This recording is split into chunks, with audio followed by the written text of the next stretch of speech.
Finding driftwood for really big aquariums, like this one behind me, can be exceedingly difficult, sometimes impossible.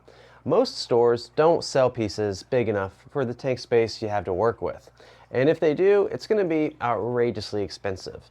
So for this tank, I've actually been sourcing local driftwood, DIY driftwood. That is, logs and branches that have fallen from trees in the area that I live in. Now, I'm about to put the second piece in, but I've recently sunk the first piece, and it's really good. It looks great. I'm very happy with it. So I wanted to share it with you guys. But I thought this is also a great opportunity to share some tips and tricks with you on how you can do this yourself, because there is risk to this. You can mess up your tank in a big way if you don't do this properly. So I'm going to talk you through this, and we're also going to check out some cool fish and a really great tank along the way. Why don't we first say hi to some of the fish? This is Samson. Hey, Samson. This is Bert, and behind him we have Gert. These are some of our bigger fish in this tank. And because these fish get so big, we needed a big aquarium. This is a 650-gallon plywood aquarium measuring 9 feet long by 4 feet front to back and a little under 3 feet tall. It's an awesome tank. I love it. But I really want to fill this thing out with a lot more driftwood. So to that end, I picked up this log from a nearby stream. And when I'm doing this, and when you're doing this, when you're sourcing your own driftwood, there are 5 things you need to keep in mind. 5 things you have to watch out for in order to make sure you're doing this right. So number 1, you need to keep in mind bark. Like the bark on a tree. You'll notice that this piece has no bark on it. You see, bark deteriorates really fast in water. It's one of the first things to disintegrate and erode away.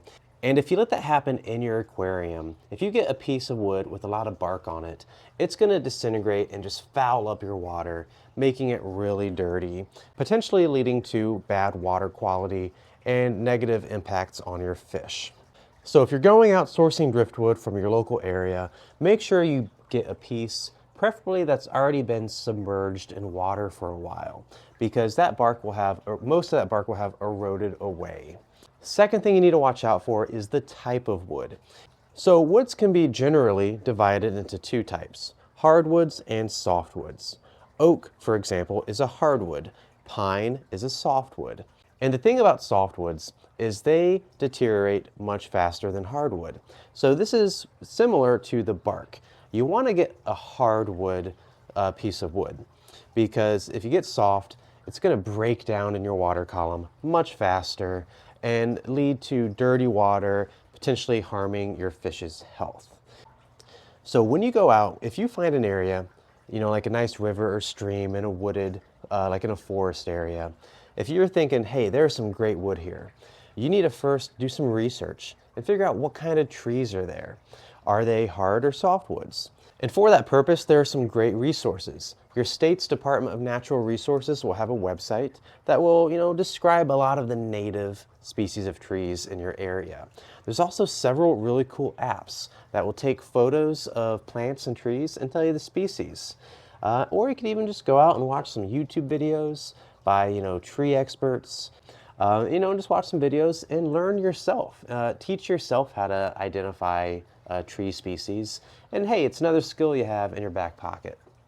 The third thing you need to worry about, and this is possibly the most important, and this is what most people get nervous about when they're thinking about collecting their own driftwood, and that is bringing into your tank disease or parasites of some sort. So that's always a risk. If you're going out into the wild and collecting something and bringing it back into your tank, you have no idea what's in it, basically. It could be any sort of bacteria or virus or parasite. You don't want to infect your fish with these things. So the best way I've found to mitigate this risk, well, the best way is to boil the wood. Get a big pot, crank up the heat, get the water boiling, and soak the wood in some boiling water. But if you're working with pieces like this, right? This is an 8-foot log. I don't have a pot or a stove big enough for that. So what I like to do, I just set these things out in the sun. This is a long process, right? This is a patient man's game. I just let these logs sit out in the sun through the hot summer, for several months, just desiccating. The sun just bakes it all day long. And if you leave it out there for a couple months, there will be no moisture in these things. And viruses and bacteria and parasites, they're gonna die off. And you'll basically have a blank slate to work with. Now there is a downside to that, because you're making this wood so dry, when you put it in your aquarium, it's gonna float. No way around it, it's gonna float. And it's gonna take a while for that dry wood to become waterlogged and sink. This piece, I let sit outside in the summer heat for like 2-3 months, and then it took me another 3 months for it to sink down. So you're playing the long game here if you want to be safe and if you're working with big pieces. Number 4, you're going to want to introduce the wood slowly to your aquarium. And what I mean by that is start with just a single piece, and maybe a piece that is on the smaller side relative to the volume of water you're working with. And this is more of a precautionary step, because even though we've made sure to get wood that is already submerged so the bark has been eroded away, and we've been careful to identify the species as a hardwood, and we've sterilized it in the sun for months, desiccating it, drying it out to kill any viruses or other pathogens, mistakes can still be made. Maybe we misidentified the wood, or maybe there's something else in the wood, like a pollutant. So what we're doing here is mitigating risk by doing a little bit at first to make sure it's good, because that gives us time to react if things go awry. And finally, number 5, and this is actually a step you have to do with any driftwood, even store-bought driftwood. You're going to want to do a lot of water changes after you put it in, because any wood is going to release tannins and maybe a missed little bark, or there's something else on the wood, and water changes will help you get that out of your aquarium. I would kick it up. I would double the water changes. So I change this tank about 50% every other week. If I'm putting new locally scavenged wood in here, I would do a water change at least once a week, maybe a little more. Just another layer of precaution, but also to get the tannins out. Now, if you don't mind tannins, if you like dark water, maybe this step isn't for you. But I like crystal clear water. It's just what I like in my aquariums, so I really kick up my water change regimen to get there faster. All right, so we covered all that. The first piece has been in there for a little while now. I'm about to add this second one. We found this already submerged in the water in a local creek. I've made sure there's no bark on it. I'm pretty sure it's a hardwood. It's been sitting out in the hot summer sun for a few months now. I'm about to drop it in. I promise you it's gonna float. And I think I'm gonna add a lot more than just this second one.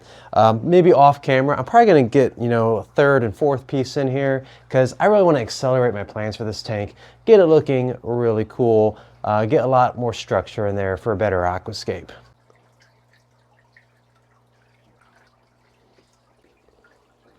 And yep, that thing is floating like a cork. It's like a giant piece of styrofoam in terms of buoyancy. But give it some time and it'll get heavier and heavier until eventually it's filled with enough water and it'll just kind of sink on down. And then I can work it into the decor of the aquarium. And I'll be putting a few more pieces in as well. But guys, that's pretty much it for the day. I hope you enjoyed this behind the scenes look at how I source some of my driftwood and prepare it for the tanks. I can't wait to share the finished product with you in the future. Until then, take it easy. I'll see you next time.